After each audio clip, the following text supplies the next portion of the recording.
Alors, on va commencer par Gabriel Attal. On va mettre en accéléré, évidemment. J'ai pas envie de me taper du Gabriel Attal en mode slow motion. Gabriel Attal, donc là, pour vous expliquer le contexte, BFM TV avait invité tous les politiques. Bon là je le fais pas dans l'ordre, hein, c'est pas dans l'ordre mais c'est pas très grave. Et bon 22 minutes on va pas regarder non plus et chacun va défiler pour faire des propositions. Bon Gabriel Attal qui était Premier ministre c'est un peu culotté de sa part, hein. C'est un peu culotté de sa part. J'espère que les journalistes vont un peu le cuisiner quand même parce que le bilan de la justice en ce moment, l'autorité etc. C'est un peu le bilan de monsieur Gabriel Attal. C'est un peu le bilan. Et merci Bensa pour le sub. Salam à toi mon frère. Il est temps de mettre play. Bonsoir. Qu'est-ce que vous répondez à Mathilde Panot qui vous dit les pas très moyens chaleureux, hein. On peut préciser que vous ne vous êtes pas serré la main. Bon. Non, mais elle avait ses papiers. Bon, elle avait ses papiers. Bon. Effectivement. Qu'est-ce que vous répondez? Elle avait ses papiers en mode ah je peux pas te serrer la main chef, j'avais mes papiers hein. Oula. À Mathilde Panot, qui sont très concrètes, qui dit il y a un problème de moyens. Mathilde Panot qu'on écoutera après. Une loi intégrale, qui est une loi globale, qui nécessiterait 3 milliards tout de suite sur la table. Mathilde Panot dit bah, allez, on y va maintenant, projet de loi de finances rectificative, et on met ces 3 milliards sur la table, il y a urgence. D'abord, moi je suis pas venu pour faire de la politique politicienne et pour jeter des anathèmes à des responsables politiques. Je pense que t'es pas venu. T'es venu pourquoi alors chef mon gars? la situation est suffisamment grave. Il faut prendre la mesure de ce qui se passe dans le pays à la suite de ce drame et de la mort de Liana. Sauf que là, en l'occurrence, la question est très concrète. Oui, je vais y répondre. Mais ce que je veux dire, c'est qu'il y a des mères de famille, des grands-mères, qui pour la première fois sont descendues dans la rue et sont allées manifester parce qu'elles ont peur pour leurs enfants et pour leurs petits-enfants. Il y a un choc absolu dans tout le pays. Et vous aurez noté que moi j'ai fait le choix de ne pas m'exprimer ces derniers jours parce que d'abord je pense qu'il y a un temps de deuil. Ensuite, oh, temps de deuil, oh s'il te plaît mon gars. D'ailleurs, hein, il parle de politique politicienne quand ça demande de poser 3 milliards sur la table, mais c'est important mon gars. C'est du budget mec, à un moment donné il y aura bien du débat. Depuis quand le débat sur le budget de la nation, c'est de la politique politicienne? Je capte pas mon gars. Soit tu l'aimais, soit tu l'aimais pas. On peut discuter du chiffre, y a rien mon gars, tu vois, c'est... Ah là là, c'est déjà minable. Mais désolé, je vais être extrêmement dur les gars, parce que vous savez à quel point je déteste Gabriel Attal. Vous savez que je le déteste. Bonsoir, installez-vous, mettez-vous bien le chat, mettez-vous bien, parce que là je sens que je vais péter ma tête. Pour eux, il n'a pas de cause. Faut juste réprimer sans rien faire PDDR, je te jure. Là déjà, on est à peine à 1 minute, je suis déjà Zaef mon gars. Je suis déjà Zaef. Important aussi qu'il puisse y avoir ces manifestations, ces témoignages, la marche blanche. Et donc ne comptez pas sur moi pour rentrer là dans de la guéguerre politicienne, comme on l'a vu malheureusement dans l'hémicycle ces derniers jours. Et sur la question des moyens, je peux vous répondre. Alors. Quand j'étais Premier ministre, que le budget de la justice a pour la première fois dépassé les 10 milliards d'euros, avec une augmentation inédite. Est-ce que c'est suffisant? Est-ce qu'il y a suffisamment de moyens? Évidemment que non.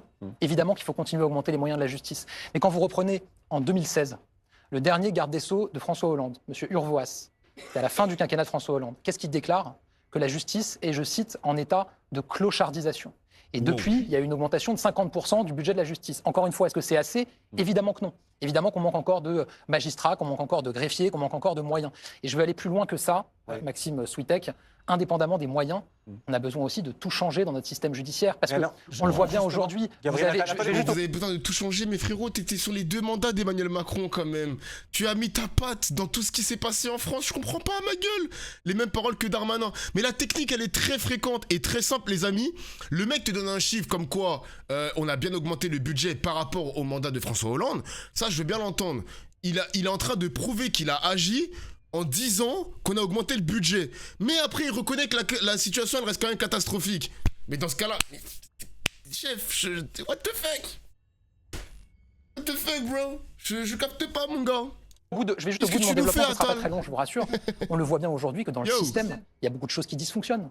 Que des dossiers papier qui doivent traverser la France pour que des dossiers puissent être suivis, c'est totalement impossible et inacceptable. Donc, quand vous augmentez de l'eau et du débit d'eau dans un tuyau qui est percé, vous en perdez 50%. Donc, la question des moyens, elle est importante. Ils augmentaient le budget dans quoi? C'est ça la vraie question. Bah, en fait, la dépense, parce que ça, c'est de la dépense publique, les mecs.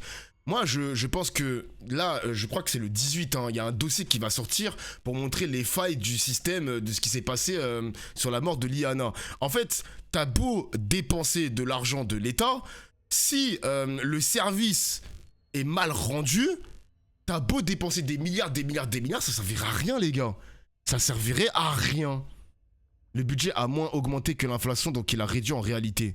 Mais là, je te parle même pas d'inflation, hein, je te parle vraiment du service rendu. Par exemple, sur le traitement des dossiers. On a vu hier, On avait des pédocriminels, ils ont même pas été entendus par la justice. Il y en a qui ont été libérés sous contrôle judiciaire. Il y en a qui n'ont même pas dormi en prison ni en garde à vue. Il y en a qui ont pris 1 an avec sursis, même pas perpète, alors qu'ils ont reconnu le viol. Frérot, là on parle de service rendu, donc peu importe les milliards que tu vas injecter, ça changera rien les mecs. Ça changera rien, genre les délais de traitement, les postes réellement pourvus, l'augmentation aussi des salaires, parce que je suppose que ces mecs-là, ils ont des piles de dossiers, donc pour les traiter, il faut un peu augmenter leur salaire pour les activer et faire en sorte qu'ils travaillent mieux et un peu plus rapidement. Frérot, c'est n'importe quoi, genre. C'est pas un problème de moyens, c'est un problème de corruption. Peut-être aussi. Les gars, tout le complotisme est bon à prendre, ma gueule. Qu'est-ce qui s'est passé dans notre justice pour qu'elle soit dans un système de clochardisation, comme il l'a dit le précédent ministre de la Justice? C'est honteux. C'est honteux. Mais la question du changement de modèle, elle est aussi. Vous revenez vous-même à 2016. C'était il y a 10 ans. Sur ces 10 années, vous avez été porte-parole du gouvernement, ministre du Budget, ministre de l'Éducation nationale, Premier ministre, vous venez de nous le dire.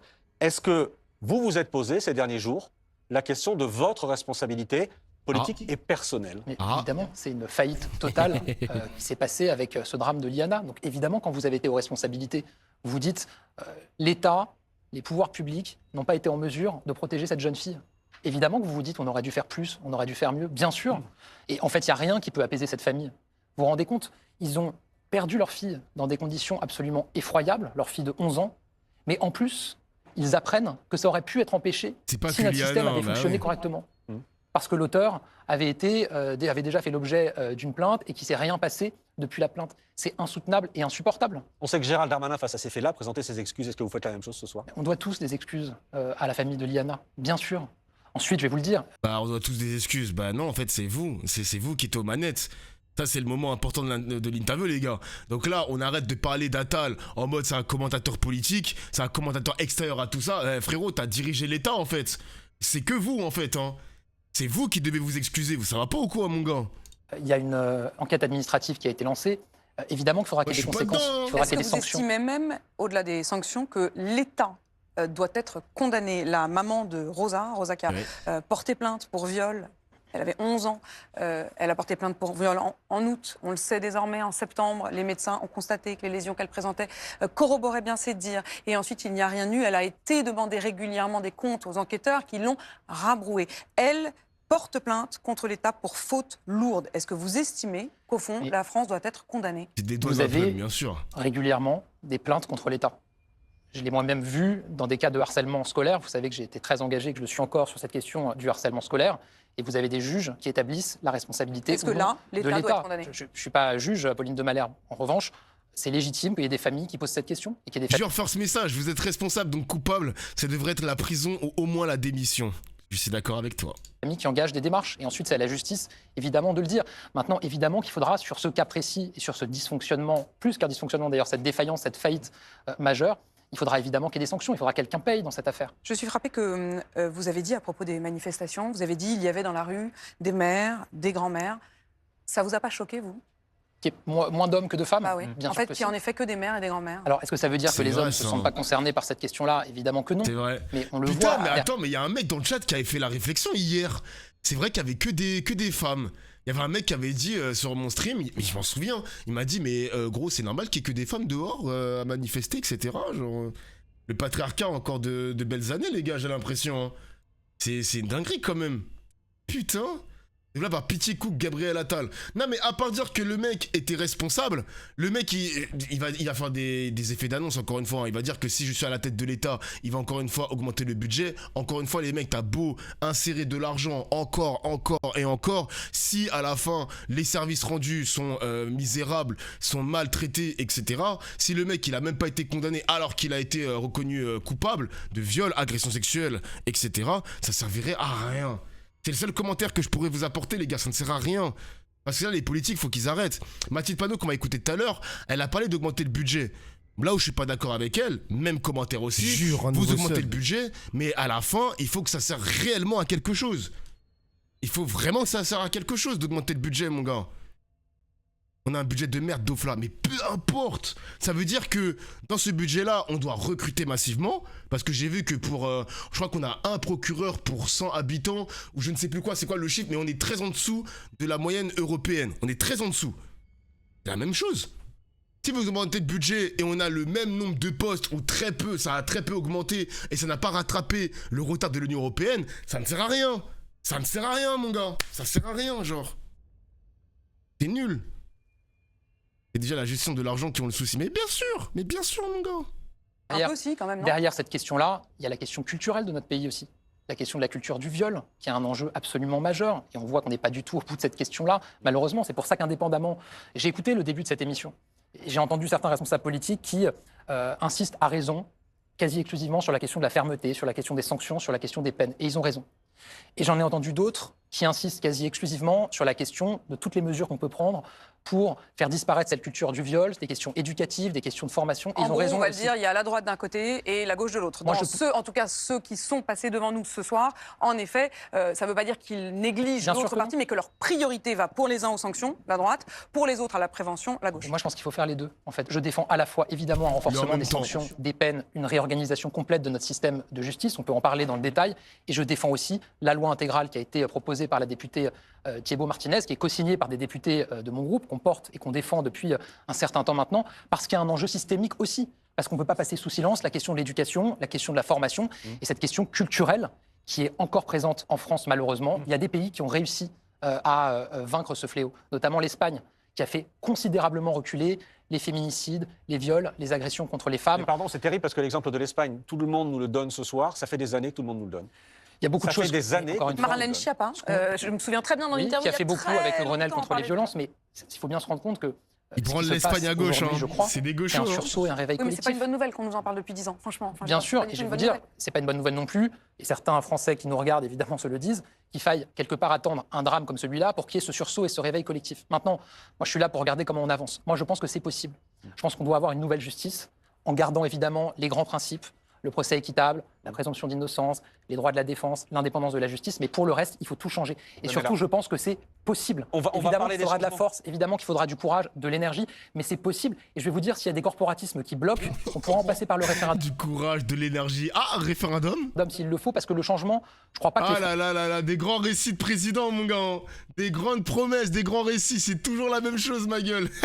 Ah là là là là là là là là. Français le redoutent, je pense qu'ils l'attendent. Gabriel Attal, on verra quel changement si il arrivait que vous deveniez président de la République, puisque vous êtes candidat à la présidentielle. Juste avant ça, je voudrais qu'on parle d'un risque qui nous a sauté aux yeux lundi soir sur le plateau du Forum, avec un certain nombre de Français qui nous ont dit, face à ce qui est arrivé à Liana, face à ce qui est arrivé à la Ah petite ouais. Rosette, etc., si ça arrivait à mes enfants, La je tentation. me ferai justice moi-même. Je vous présente Maximilien, c'est un extrait très court de l'émission. Maximilien travaille dans la grande distribution, et voici ce qu'il nous a dit lundi soir. Oh putain. En France, moi je paye des impôts. Et en fait, vous faites quoi avec? C'est ça le résultat. Je vous ai écouté parler, vous me dites la 7e puissance mondiale. J'en ai rien à foutre, excusez-moi. On va rester. Non, mais j'en ai rien à faire. Moi, Wow. demain, je vous le dis, ça arrive à ma fille, je le traque et je vous traque. Tous.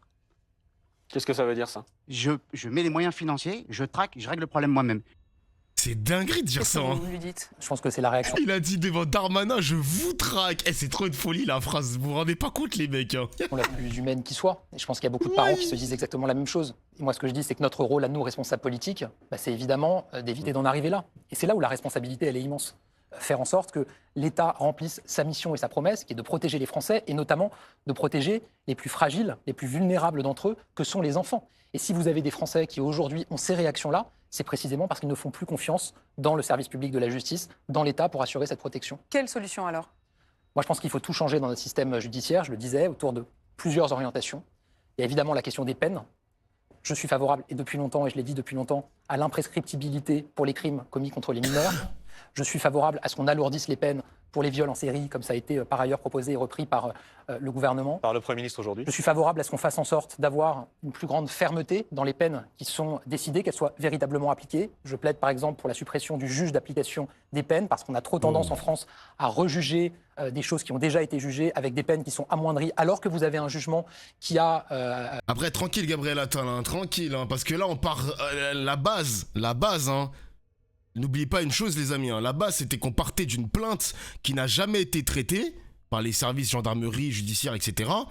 Donc il y a eu un problème d'enquête, il y a eu un problème de personnel, il y a eu un problème de suivi.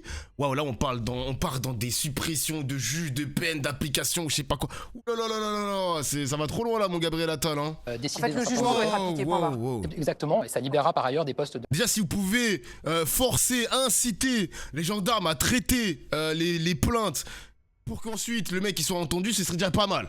Déjà, la première étape serait pas mal de la remplir. Le juge, c'est le bout de la chaîne, on veut pas que ça arrive. Mais oui, bien sûr, bien sûr, bien sûr. de magistrats aussi pour être redéployés sur autre chose. Il y a beaucoup de pays qui n'ont pas de juge d'application des peines et qui s'en sortent très bien. Juste une petite remarque sur ces mesures-là. Ce sont des mesures, effectivement, qu'on entend beaucoup à droite, qu'on entend aussi à l'extrême droite. Oui, moi, je cherche ce qui est efficace, Makim Soutek, et je vous ai dit que moi, je parle aussi de la question systémique, de la question de la loi intégrale, des questions culturelles, qui sont des choses qu'on entend peut-être plus à gauche, parfois à l'extrême gauche. Je ne fais pas de politique sur ces sujets-là, et d'ailleurs, je vais même vous dire, je pense que tous ceux qui se sont succédés ce soir ou qui se succéderont après moi, et Dieu sait qu'on a des désaccords fondamentaux sur des sujets majeurs. Je ne leur fais absolument pas le procès de ne pas vouloir ou chercher à protéger les Français et notamment protéger les enfants. Je pense qu'il y a une forme d'union sacrée évidemment autour de ce drame et autour de ce qu'on doit faire pour protéger nos enfants. Deuxième chose, réorganisation de notre système judiciaire. Parce qu'on voit bien ce qui est totalement incompréhensible, la lenteur, la durée pendant laquelle on doit attendre pour qu'il y ait des actes. Il faut assumer. Mais mon gars, t'avais 9 ans pour le faire quand même. T'es là depuis longtemps, ma gueule. Je capte pas, genre. Tu vas pas réussir à transformer la faillite de ton bilan en promesse de campagne. C'est mort, mon gars. Eh, c'est mort, on va pas tomber dans ton piège, ma gueule. C'est toi, hein. Il fait que de se dédouaner, je te jure. Tu vas pas te dédouaner, mon gars. J'espère que le moment où il y aura des débats, parce que là, les journalistes, ils ont réussi à un petit peu le déstabiliser, et j'en terminerai là-dessus. Ils ont réussi à un petit peu le déstabiliser, mais c'est pas suffisant. L'année prochaine, rendez-vous l'année prochaine, les gars, c'est pas suffisant.